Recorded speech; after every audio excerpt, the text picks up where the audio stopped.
Okay, here is our question. We have to design a safety system to protect drivers going down hills during an ice storm. Let's start off by drawing an image, a picture. So we have a hill,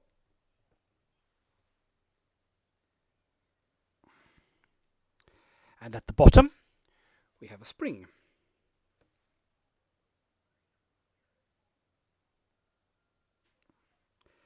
Cars start at the top of the hill and then move down, getting faster and faster until they hit the spring. And then the spring shrinks. It moves from its equilibrium position a distance d. What else do we know? We know that the slope has an angle of q to the horizontal, and the distance that the car slides from the top of the hill until it is stopped by the spring is L.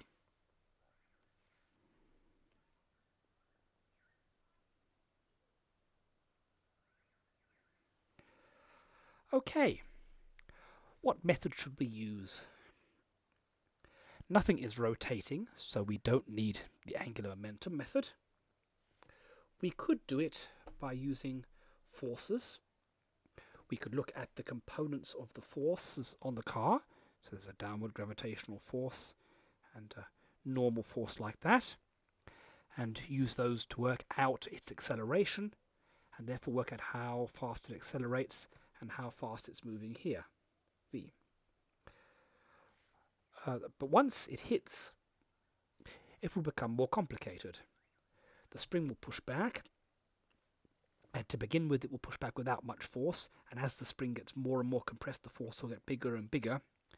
So working out the acceleration downwards would be pretty easy. It would just be accelerating at a constant acceleration. But the slowing down would be much harder because the acceleration is changing. So force, tricky.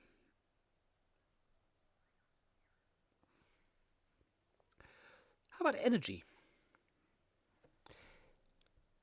All we really care about is going from this state up here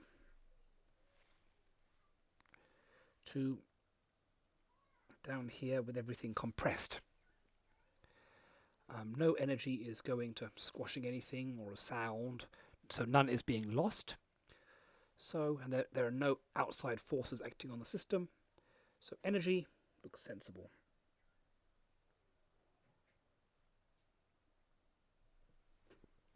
What sorts of energy are going on here? We have gravitational potential energy at the beginning. So the potential energy is mgh.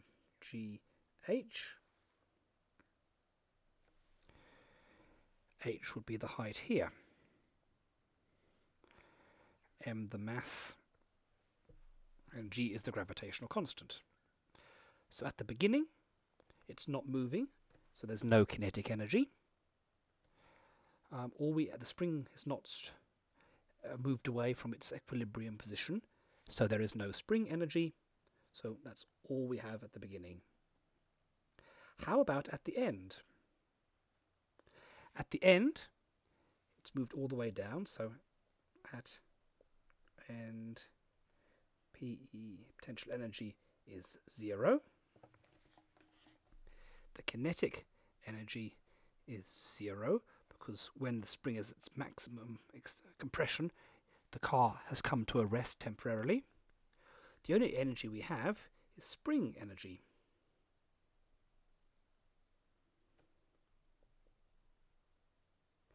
And the equation for spring energy is 1/2 k d squared, which you can look up.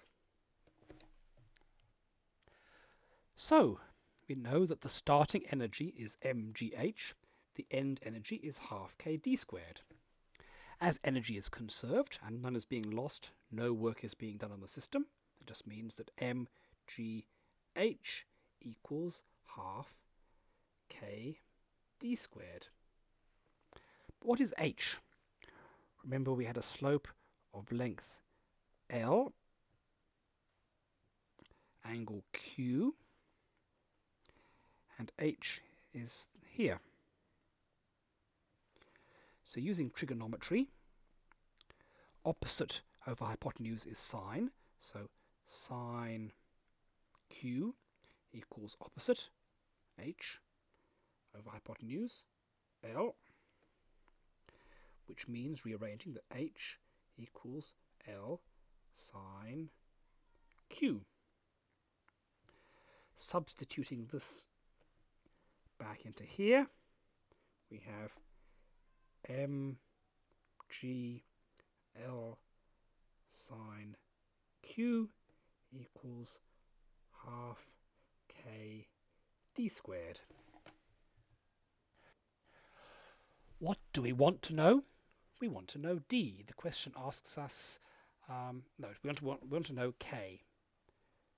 If we look at the question, it says your job is to calculate the required spring constant k in terms of d, L and q. And here we have an equation which has k in it, also d, L, q, the mass and gravities. More things we might know. So let's rearrange it to make k the subject. Multiply both sides by 2 and divide by d squared to get rid of the half and the d squared. So that means 2 mg L sine q over d squared equals k. And that's our answer. Let's check for plausibility. One way to check is to see what the equation does in limiting cases. Does it behave in the right way? So let's see. If the mass of the car was bigger, well, you're going to need a stiffer spring. Does that work? If m is large, k is large. If you look, because k is proportional to m. So k proportional to m. So that works. You would also expect k to be bigger if the slope was longer, because the car will be sliding faster when it hits. And sure enough, k is proportional to L. Likewise, if gravity is stronger, k will be bigger.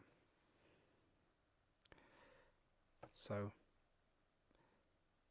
similar for GL, also Q.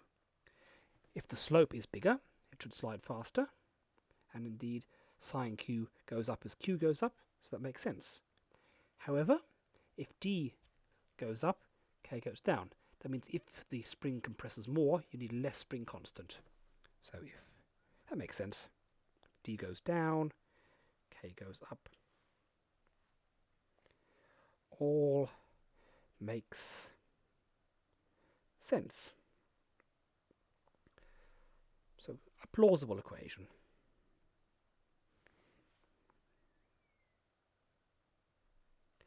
Doesn't mean it's right, but it's at least plausible. So in this case, it is right.